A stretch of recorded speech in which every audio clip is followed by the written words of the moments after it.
પરિણામ 86.4% નોંધાયું છે, જેમાં 81,652 વિદ્યાર્થીઓ પરીક્ષામાં બેઠા હતા અને તેમાંથી 6,475 જેટલા તેજસ્વી તારલાઓએ A1 ગ્રેડ પ્રાપ્ત કરીને ઝળહળતી સફળતા મેળવી છે.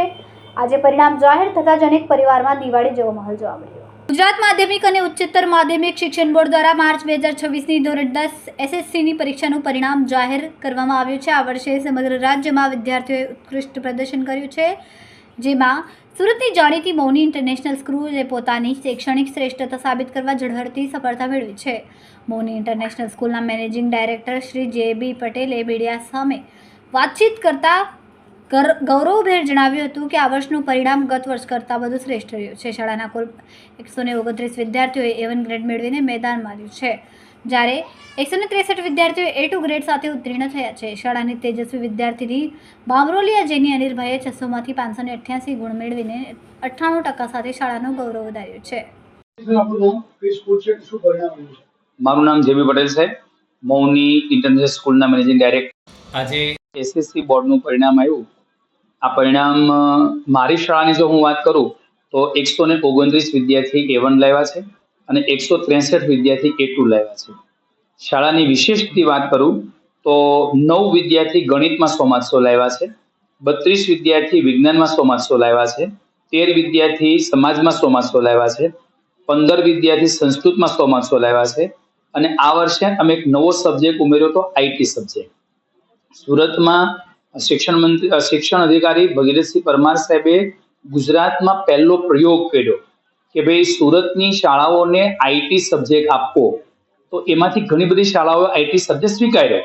તો મારી સ્કૂલમાં પહેલી વખત 26 વિદ્યાર્થી IT સબ્જેક્ટમાં બેઠા, એમાંથી 15 વિદ્યાર્થીઓ A1 ગ્રેડ પ્રાપ્ત કર્યો છે અને એક વિદ્યાર્થીએ ITમાં 100માંથી 100 માર્ક્સ પ્રાપ્ત કર્યા છે.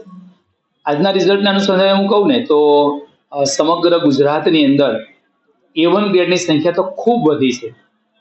સુરત માટે હું જો સ્પેશિયલ કહું ને તો એક સમય એવો હતો કે સુરત એટલે ડાયમંડ સિટી, સુરત એટલે સિલ્ક સિટી. એક સમય એવો પણ આવ્યો કે સુરત એટલે ચાર્ટર્ડ એકાઉન્ટન્ટનું હબ અને હવે સુરત એટલે A1 ગ્રેડનો હબ, સુરત એટલે એજ્યુકેશનનું હબ. હું એવું કહી શકું કે સુરતની તમામ શાળાના સંચાલકોને અભિનંદન આપું છું, શિક્ષકોને અભિનંદન આપું છું કે બધી શાળાઓની મહેનતને કારણે સમગ્ર ગુજરાતમાં. મારું નામ કાતરિયા તમન્ના અશોકભાઈ છે. હું મૌની ઇન્ટરનેશનલ સ્કૂલમાં ઇંગ્લિશ મીડિયમમાં ભણી રહી છું. હું આ સ્કૂલમાં 10 વર્ષથી ભણી રહી છું અને અત્યારે મારા SSC બોર્ડમાં રિઝલ્ટ 3 સબ્જેક્ટમાં 100 આઉટ ઓફ 100, મારા PR 99.87 છે અને મારા પર્સન્ટેજ 97 છે. I am very grateful for all the faculties of my school. They have given us constant support and guidelines. I am really grateful to JB sir. અમારા છેલ્લા 5 round અમારા બોર્ડની એક્ઝામમાં એ 5 રાઉન્ડમાં એ દરેક દિવસ અમારે ખૂબ જ સંભાળ રહેતા. હું મારા બધા ટીચર્સને ખૂબ જ થેન્ક યુ કહેવા માંગુ છું, કેમ કે એમના વગર આ ઇમ્પોસિબલ હતું આ રિઝલ્ટ પ્રાપ્ત કરવું.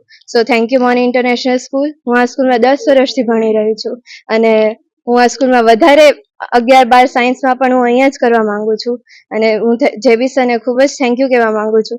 એમને એટલી સારી સ્કૂલ બનાવી, અમને એટલો સપોર્ટ કરે છે. So thank you everybody. Thank you to our teachers.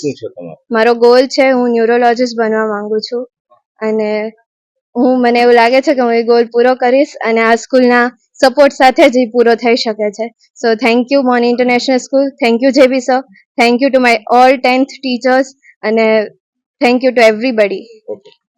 Cameraman Harshad Patil સાથે સુનિલ પાટીલ, સમય મીડિયા ન્યૂઝ, સુરત.